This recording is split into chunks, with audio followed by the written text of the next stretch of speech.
اس کے آگے اللہ رب العزت بہت سی ایسی چیزیں جو دنیا کے اندر ہیں، ان کی محبتیں ہمارے دلوں کے اندر ہیں، جو اللہ اور اس کے رسول صلی اللہ علیہ وسلم کے احکام پر عمل کرنے سے مانے ہیں، روکنے والی ہیں، ان کو بیان فرما رہے ہیں۔ زُيِّنَ لِلنَّاسِ حُبُّ الشَّهَوَاتِ مِنَ النِّسَاءِ، خوشنما معلوم ہوتی ہے اکثر لوگوں کو محبت مرغوب چیزوں کی، مثلاً عورتیں ہوئیں۔ سب سے پہلے نمبر پر اللہ نے عورت کا تذکرہ فرمایا، کیونکہ عورتیں ایسی چیز ہیں کہ جو انسان کو شریعت سے غافل کر دیتی ہیں۔ اب آپ دیکھیں آج کے دور میں جو سب سے بڑا فتنہ ہے وہ عورت کا فتنہ ہے۔ اسی وجہ سے یہودیوں نے عورت کو ہر جگہ نمائش کے طور پر، اس کو ایڈورٹائز کے طور پر اس کی نمائش کی ہے۔ آپ ایک شیمپو بھی خریدیں گے سنسلک کا تو اس پر عورت ہوگی اور اس کا سنہرا بال آپ کو نظر آئے گا۔ آپ کسی شاپنگ مال میں جائیں، وہاں پر عورتوں کا فوٹو نظر آئے گا۔ ہر جگہ عورت کو جتنا برہنہ کیا جائے، عورت کی جتنی عریانیت کی جائے، اتنا ہی مال کی سپلائی کیا ہوگی؟ زیادہ ہوگی۔ آپ ذرا اندازہ کریں آج جو مسئلہ چھڑا ہوا ہے پوری دنیا کے اندر، جو حجاب کا مسئلہ ہے، جو پردے کا مسئلہ ہے، یہ پردے کا مسئلہ تو غیرت سے متعلق ہے۔ جس انسان کے اندر جتنی زیادہ غیرت ہوگی وہ اتنا ہی زیادہ حجاب کرے گا۔ میں تو کہنا چاہتا ہوں جو لوگ حجاب کے خلاف ہیں وہ ننگے ہو کر کے گھومے تو میں جانوں۔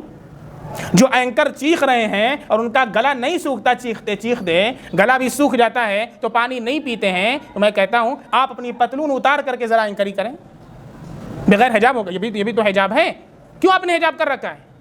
شرم نہیں آتی حجاب کے خلاف بولتے ہوئے؟ حجاب کر کے پتلون اتار کر کے حجاب کرو، انڈر ویئر پہن کر کے، اور انڈر ویئر بھی تو حجاب ہے اس کو بھی اتارو اور ننگا کر دو پوری دنیا کو۔ افسوس کی بات ہے، شرم کی بات ہے، شرم میں ڈوب مرنے کا مقام ہے کہ اگر ایک طرف وہ فیمنسٹ خواتین ہیں کہ جو اس کا نعرہ لگاتی ہیں کہ اپنی زندگی اور اپنی لائف اور اپنی مرضی کی زندگی، میری مرضی اور میری زندگی کا نعرہ لگاتی ہیں کہ ہم جیسے چاہیں رہیں، جتنا چاہیں اپنے بدن کی نمائش کریں اور جتنا چاہیں ڈھانکیں، تم کون ہوتے ہو ہمارے اوپر اعتراض کرنے والے؟ میرا یہ کہنا ہے کہ اگر کوئی ایسی بچی ہے جو اپنے حجاب کے ساتھ رہنا چاہتی ہے تو کیا یہ اس کی زندگی اور اس کی لائف نہیں ہے؟ اس کی مرضی اور اس کی زندگی نہیں ہے؟ ننگا کرنے میں تم کو اپنی مرضی اور اپنی زندگی نظر آتی ہے اور حجاب کرنے میں آزادی ختم ہو جاتی ہے۔ اگر فریڈم کے صحیح معنی جاننا چاہتے ہو تو فریڈم کا صحیح مطلب سمجھو اور لوگوں کو بتلاؤ کہ فریڈم جیسے اس کے اندر ہے کہ جیسے جو چاہے پہنے اور جتنا چاہے کھولے، تو فریڈم اس کے اندر کیوں نہیں ہے کہ جو جتنا چاہے ڈھانکے؟ اور جتنے بھی ایسے لوگ ہیں کہ جو یہ کہتے ہیں کہ عورتوں کو قید کر کے رکھا گیا ہے، عورتوں کو برہنہ کرنا چاہتے ہیں، عورتوں کے حجاب کو اتروانا چاہتے ہیں، وہ سارے کے سارے عورتوں کے دشمن ہیں جو عورتوں کے بدن تک اور ان کے جسم تک پہنچنا چاہتے ہیں، اس کے سوا کچھ نہیں۔ یہی حقیقت ہے اس کی۔ عورتوں کے حجاب کو اتروا کر کے، ان کی زیب و زینت کروا کر کے، اب تو مارکیٹوں کے اندر، آفسوں کے اندر اور خصوصی جگہوں پر ایسی عورتیں رکھی جاتی ہیں کہ جو عورتیں صرف ایک میٹنگ میں بیٹھنے کا کئی لاکھ روپیہ لیتی ہیں، ان کے میک اپ کئی ہزار روپے کے ہوتے ہیں، صرف شو پیس کے لیے۔ جو کسٹمر آتے ہیں ان کے اٹریکشن کے لیے ان کو رکھا جاتا ہے۔ میں یہ کہنا چاہتا ہوں کہ او آزادی کا نعرہ لگانے والوں، او حجاب کے اوپر اعتراض کرنے والوں، او فریڈم کا نعرہ لگانے والوں، کیا تمہارے نزدیک عورت کی یہی قدر ہے کہ اگر وہ عورت اس کو ننگا کیا جائے، اس کو برسر عام فروخت کیا جائے، اس کی تصویر کو سامانوں کے اوپر چھاپا جائے اور پروڈکٹ کے اوپر اس کو ڈالا جائے، تب تو تمہارے نزدیک آزادی ہے؟ وہی عورت پردے میں رہ کر کے اپنے بھائی کی خدمت کرے، اپنے شوہر کی خدمت کرے، اپنے گھر کے بچوں کی صحیح پرورش کرے، تربیت کرے، تو وہ تمہارے نزدیک دقیانوسی ہے، تمہارے نزدیک یہ آزادی نہیں ہے، یہ تمہارا کھلم کھلا ہپوکریسی ہے اور منافقت ہے۔ تم در حقیقت عورتوں کے جسم تک پہنچنا چاہتے ہو، اس کے علاوہ اور تمہاری کوئی خواہش نہیں ہے۔ اور جتنے بھی حجاب کے خلاف بولنے والے ہیں ان سب سے میری ریکویسٹ ہے کہ سب سے پہلے آپ اوپر سے نیچے تک برہنہ ہوں، ننگے ہو جائیں، پھر جا کر کے حجاب کے اوپر آپ بولیں۔ اور اگر آپ پہن کر کے بول رہے ہیں تو آپ کی بات قبول نہیں کی جائے گی، کیونکہ آپ خود حجاب کیے ہوئے ہیں۔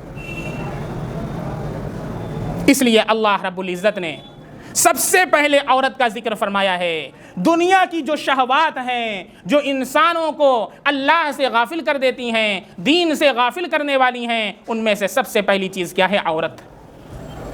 کیا ہے؟ عورت۔ اب آپ دیکھ لیں جن بچوں کا نکاح نہیں ہوا ہے، نکاح کو ایمان کی تکمیل فرمایا گیا ہے، نکاح ایمان کی تکمیل کا ذریعہ ہے، لیکن نکاح نہ ہو تو پھر کیا ہوتا ہے؟ کس کے چکر میں پڑتے ہیں؟ ارے ویلنٹائن ڈے کیا ہے؟ کچھ نہیں، سب عورت کا چکر ہے، اور کیا ہے؟ یہ بوائے فرینڈ گرل فرینڈ کیا ہے؟ عورت کا چکر ہے، اور کیا ہے؟ اور کچھ نہیں ہے۔ آپ جتنا ڈے ہے سب کو نکال لیجئے، عورت کو وہاں سے ہٹا دیجئے، سارا ڈے ختم ہو جائے گا۔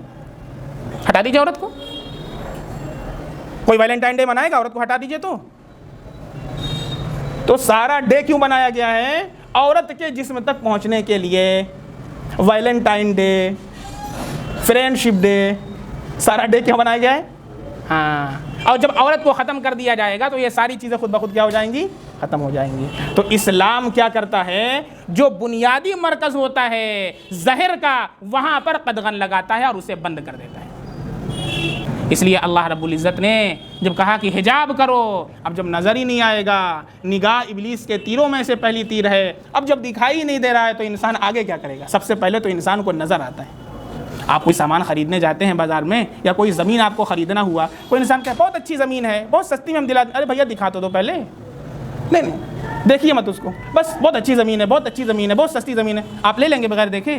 پہلے آپ دیکھتے ہیں، دیکھنے کے بعد موڈ بناتے ہیں۔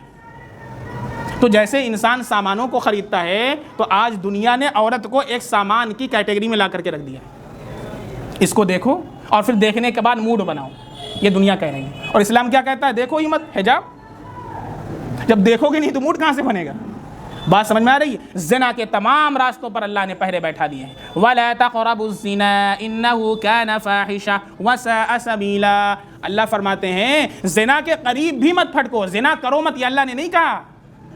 اللہ یہ کہہ سکتے تھے وَلَا تَزْنُوا، زنا مت کرو، لیکن اللہ نے یہ نہیں کہا زنا مت کرو۔ اللہ نے کیا کہا؟ وَلَا تَقْرَبُوا الزِّنَا، زنا کے آس پاس قریب بھی مت پھٹکو، جو چیزیں زنا کی طرف لے جانے والی ہیں ان سے بھی بچو کہ اس کی نوبت ہی نہ آئے۔ یہ ہے اسلام، یہ ہے اللہ کا قانون، یہ ہے اللہ کا دستور۔ اسی پر عمل کرنے میں پوری دنیا کی نجات ہے۔ اے دنیا کے لوگوں، آج بھی اللہ اور قرآن تمہیں اپنا پیغام دیتا ہے، میسج دیتا ہے۔ آج بھی امن چاہتے ہو، شانتی چاہتے ہو، اپنے بیٹیوں کی، اپنے بہوؤں کی، اپنی عورتوں کی حفاظت چاہتے ہو، ان کی سیفٹی چاہتے ہو، ریپ ہونے سے ملک کو بچانا چاہتے ہو، ہندوستان کو امن اور امان کا ماحول بنانا چاہتے ہو، تو قرآن کریم کے قوانین کو اپنا لو۔ اللہ رب العزت تمہاری زندگی کو خوشگوار بنا دے گا۔ زُگِّنَ لِلنَّاسِ حُبُّ الشَّهَوَاتِ مِنَ النِّسَاءِ، سب سے پہلی چیز اللہ نے کیا فرمایا؟ عورتیں ہیں۔ یہ عورتیں انسان کو اپنا گرویدہ بناتی ہیں، اور گرویدہ بنا کر کے انسان دنیا و ما فیہا سے غافل ہو جاتا ہے۔ سب سے پہلا نمبر